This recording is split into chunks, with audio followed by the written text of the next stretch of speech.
Well, welcome back everybody. My name's Andrew and you're watching the Kelley's Country Life. So today is all about preparing for paint. Say goodbye to this ugly yellow. So I just got back from the big box store and woo, did paint get expensive. But I got everything I need to paint this side of the house and the back side. Y'all have heard me talk about it time and time again. I want to get paint on all this, and then I want to go get some custom bent fascia metal that'll go up underneath the drip edge up there and wrap down the fascia board and go underneath just a little. And I want to do all that before I put my gutters on, because that should really protect it. I suppose I could probably just paint that board and be okay.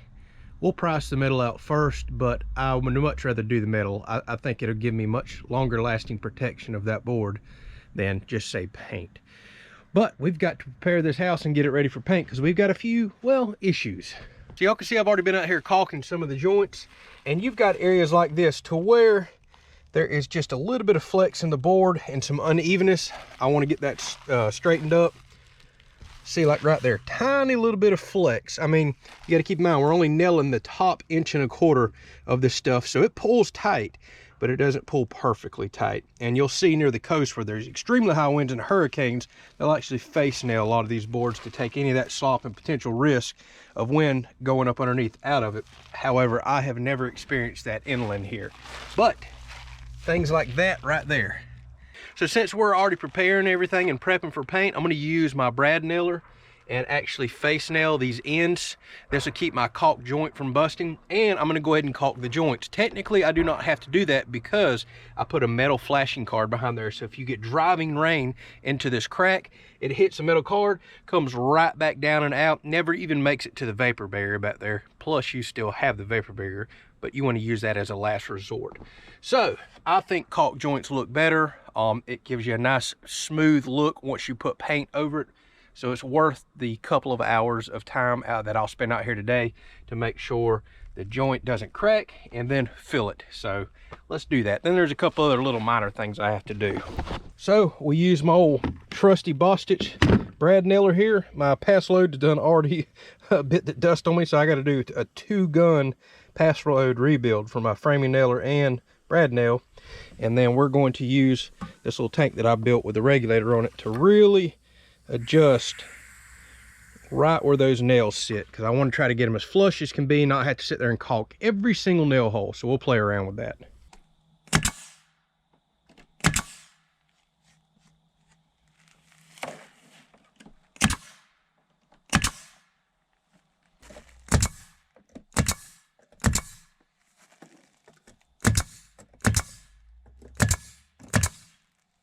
All right, so to fill in all of these butt joint cracks and nail holes that I just made, I went ahead and bought a little bit better stuff. This is DAP Dynaflex 230, and it's made specifically for siding. And if you read the back, it says fiber cement board is one of the things it's rated to adhere to. But it's 100% waterproof, mold and mildew resistant, and what's even more important, the way this is blended with silicone in it, although it's a caulk, it comes out like a caulk, it's extremely flexible. That's very important as things expand, contract, house moves, wind blows, lap siding flaps a little, although the nails should take care of that. So this stuff right here won't crack nearly as easy as just standard caulk will.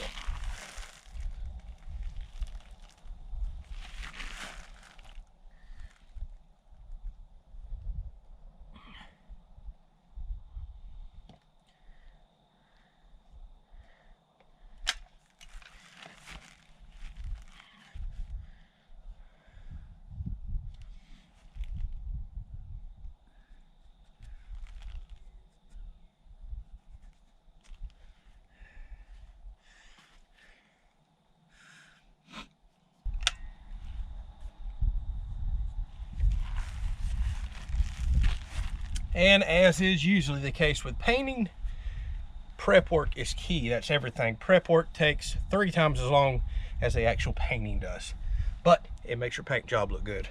Take your time and do it.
All right, so here we are. We've got everything taped and masked up, getting ready for paint.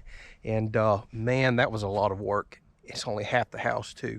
Oh, the smaller half. So all the windows are taped up, all the vents. I've got everything wrapped outside, you know, the AC, everything else that I don't want to get sprayed up. We got the bottom concrete prepped, swept, and ready to be painted as well in this process. Got ladders set up.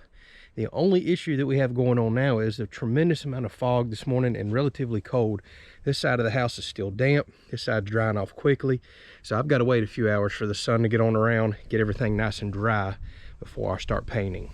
So what that means is I'm going to end this episode right here, go spend some time editing while I'm waiting on the sun to get the house dried off, get my sprayer out, get everything prepped and ready.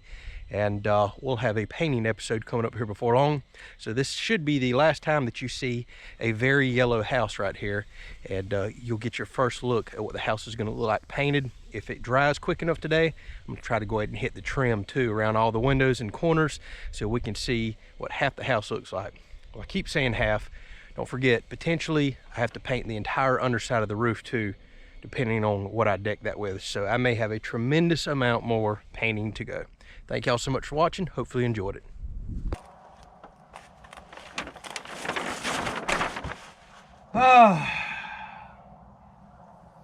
Everything's so wet.